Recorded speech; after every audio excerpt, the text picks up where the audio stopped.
Retornando,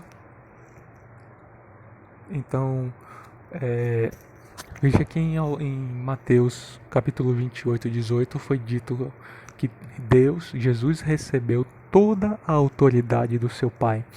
E de forma semelhante, o dragão deu à besta, ao chifre pequeno, também toda a autoridade. E também em Apocalipse é dito que no final, nós vamos ver isso com mais detalhes à frente, 3 anjos levariam a mensagem final ao mundo inteiro. E de forma semelhante, Satanás também utiliza de 3 espíritos semelhantes a rãs para enganar o mundo inteiro. A Bíblia mostra que Cristo morreu e ressuscitou após 3 dias. E a Apocalipse é dito que a besta, o poder papal, havia sido ferido de morte, mas que a sua ferida seria curada. Nós vimos em estudos anteriores que essa profecia se cumpriu em 1798, quando o general francês Berthier, liderando as tropas de Napoleão Bonaparte, prendeu o Papa Pio VI e o levou cativo.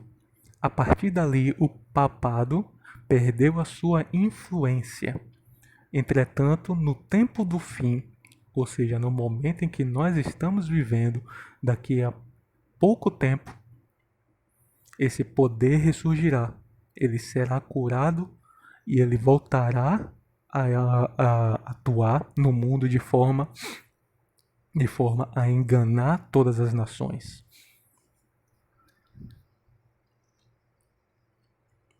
É dito também que o Cordeiro, ele comprou de todos do mundo, ele comprou para Deus todos os que procedem de toda tribo, língua, povo e nação.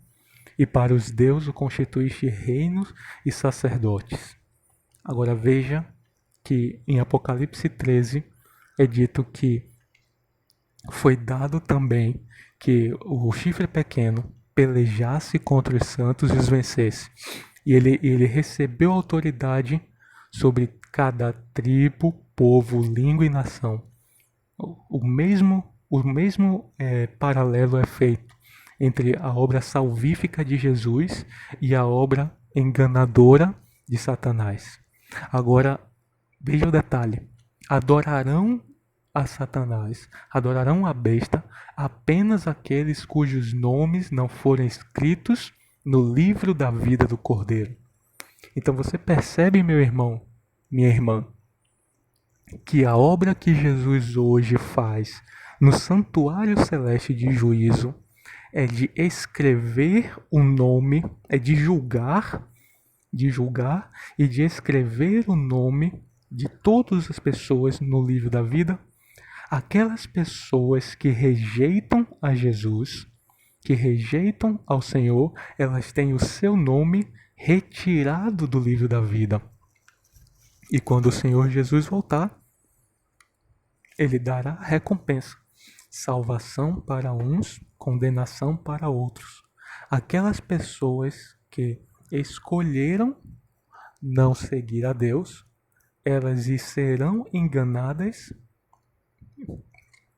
e escolherão adorar a besta, adorar o poder do chifre pequeno que foi dado por Satanás. Essa é a importância, essa é a obra de purificação do santuário nos céus. Hoje nós temos um sumo sacerdote que intercede por mim e por você, que fez todo o sacrifício necessário para que você tivesse vida. E hoje ele quer escrever o teu nome no livro da vida. Ainda existe graça, ainda existe salvação em Cristo Jesus. Agora, nós dissemos que a data de 22 de outubro de 1844, que é apontado que é o final da profecia dos 2.300 anos, ele teria uma importância no céu e uma importância na terra. No céu nós já vimos a obra de Jesus, do juízo de Deus, de executar o juízo de Deus. E na terra, as profecias bíblicas seriam plenamente compreendidas e essas verdades seriam restauradas. E que verdades são essas? Ora, no livro de Apocalipse, capítulo 14, a partir do versículo 6, é mostrado que 3 anjos voam ao redor do mundo, levando as últimas mensagens de Deus para o tempo do fim. Vamos ao texto. Vi outro anjo voando pelos céus, tendo um evangelho eterno para pregar, e aos que se assentam sobre a terra, e a cada nação, tribo, língua e povo, dizendo em grande voz: Temei a Deus e dai-lhe glória, pois é chegada a hora do seu juízo.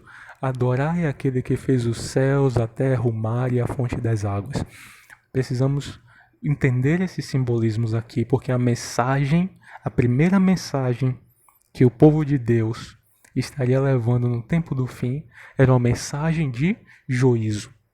O anjo que foi visto por João em Apocalipse 14, ele não é um anjo literal.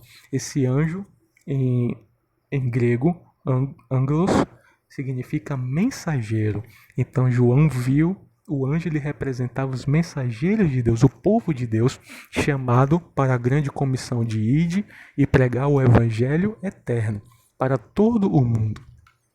Agora, a mensagem é que já começou o juízo, é chegada a hora do juízo. Exatamente a mensagem que nós estamos divulgando aqui. Nós já estamos vivendo o juízo de Deus. E enquanto estamos vivendo o grande dia da expiação, nós precisamos adorar unicamente a Deus. Repare, meus irmãos, que o texto que ele traz, adorai aquele que fez os céus, a terra, o mar e a fonte das águas, ele foi extraído diretamente do texto dos 10 mandamentos, mais específico do 4º mandamento, em Êxodo, capítulo 20, versículo 11. Porque em 6 dias fez o Senhor os céus, a terra, o mar e tudo o que neles há, e ao 7º dia descansou. Então a mensagem para o tempo do fim é a mensagem de juízo e a mensagem de que as pessoas devem retornar, adorar unicamente a Deus através da aceitação de Cristo Jesus e da obediência aos seus mandamentos. A segunda mensagem que João viu, dita pelo 2º anjo, é em Apocalipse 14:8. Seguiu-se outro anjo dizendo: Caiu a grande Babilônia, que tem dado de beber a todas as nações do vinho da sua prostituição. Então, a mensagem de juízo, ela se estende e ela é mais direta à Babilônia espiritual, que nós já identificamos ser correspondente à Babilônia espiritual, corresponde ao poder do chifre pequeno, que é o poder papal. Esse poder, ele deu de beber o vinho da fúria da sua prostituição. O vinho, em toda a Bíblia, tem um significado negativo. Negativo porque quando a pessoa bebe o vinho, ela fica embriagada e uma pessoa bêbada não consegue compreender, enxergar os sinais. Se você mostrar uma imagem para uma pessoa bêbada e para uma pessoa sóbria, a pessoa bêbada não conseguirá compreender a mensagem, enquanto a pessoa sóbria verá a mensagem e conseguirá andar em retidão. Então, é dito que o pequeno chifre, a Babilônia, embriagou as nações. Embriagou com o quê? Com o vinho da sua prostituição. Em profecia, prostituição é sinônimo de adultério. E esse adultério espiritual, ele significa, no mínimo, 4 coisas, conforme nós vemos nos livros dos profetas. Oséias, Ezequiel, Jeremias e em outros livros também. Essas 4 coisas, a prostituição significa adorar outros deuses, adorar imagens, profanar o santuário de Deus e profanar o sábado. Ou veja que prostituição corresponde, a prostituição espiritual corresponde exatamente a uma afronta aos primeiros 4 mandamentos de Deus, conforme em Êxodo capítulo 20. Não terá outros deuses, não fará para ti imagem de coisa alguma, não falará o nome de Deus em mão e guardarás o sábado.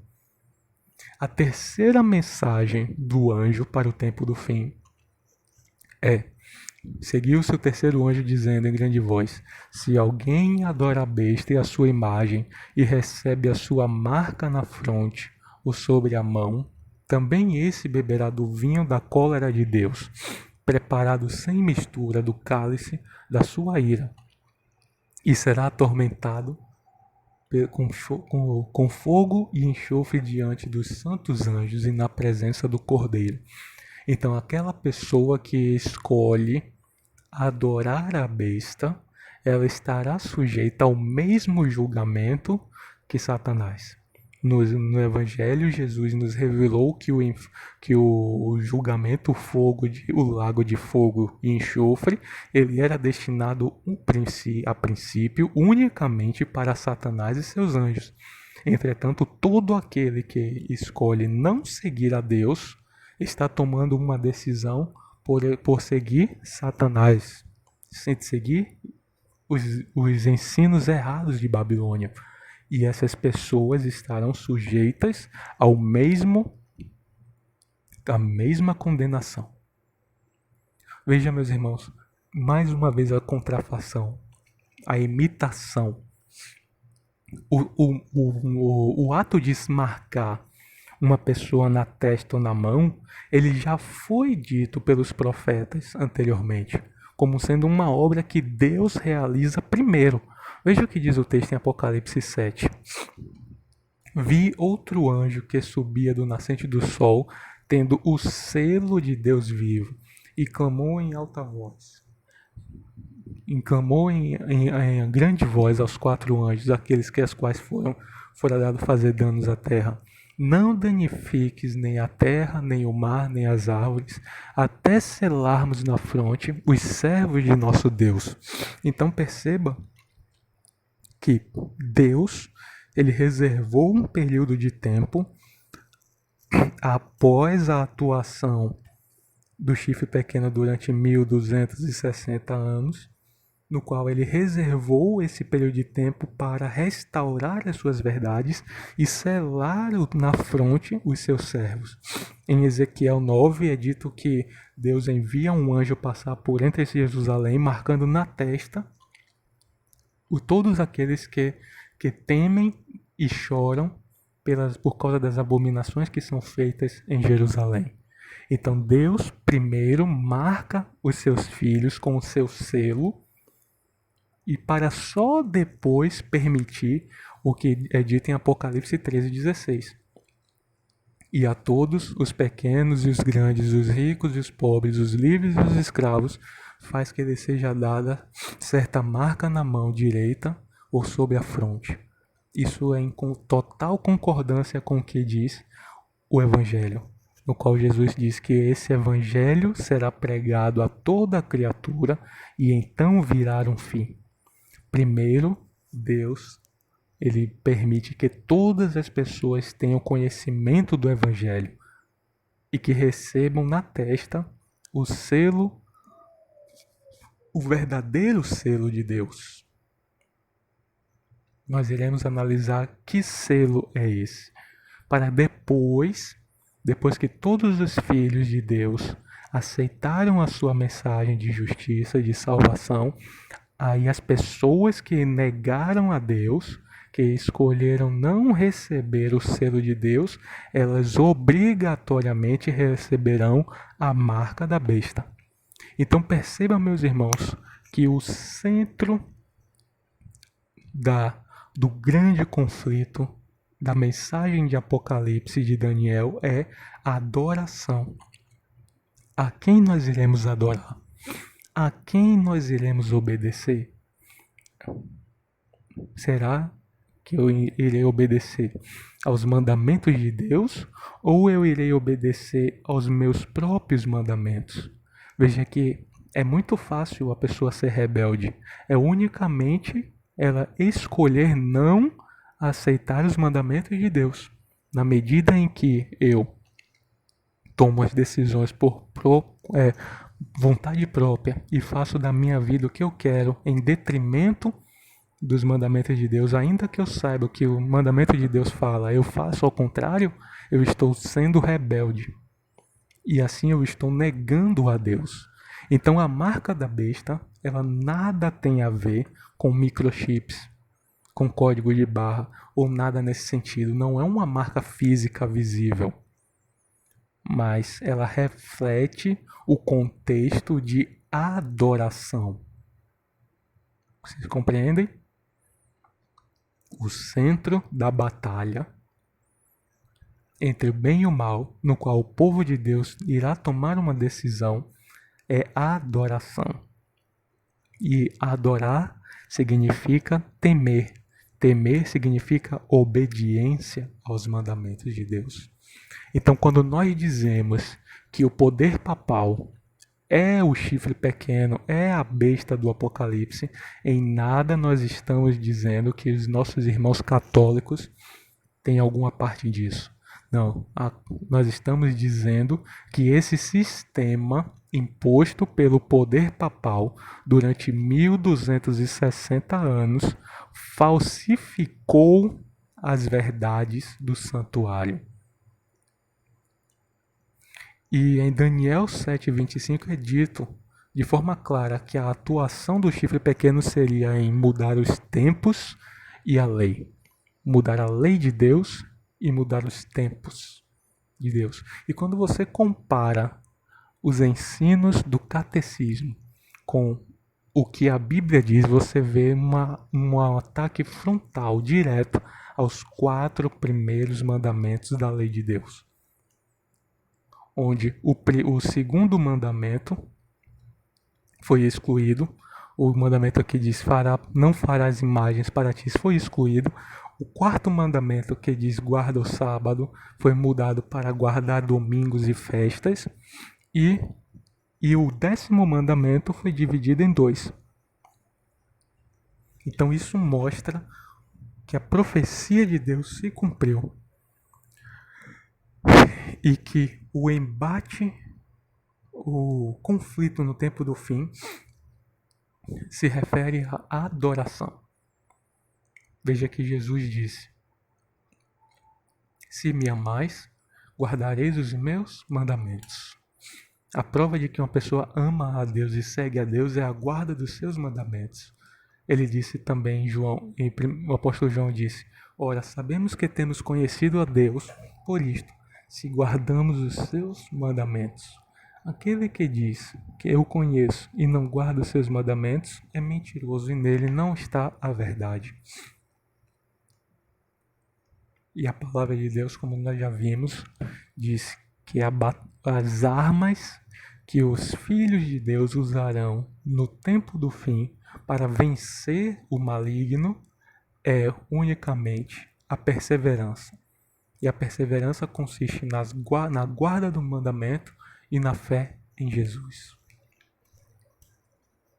Hoje ainda existe graça. Hoje ainda existe libertação. Deus tem te chamado para novas verdades.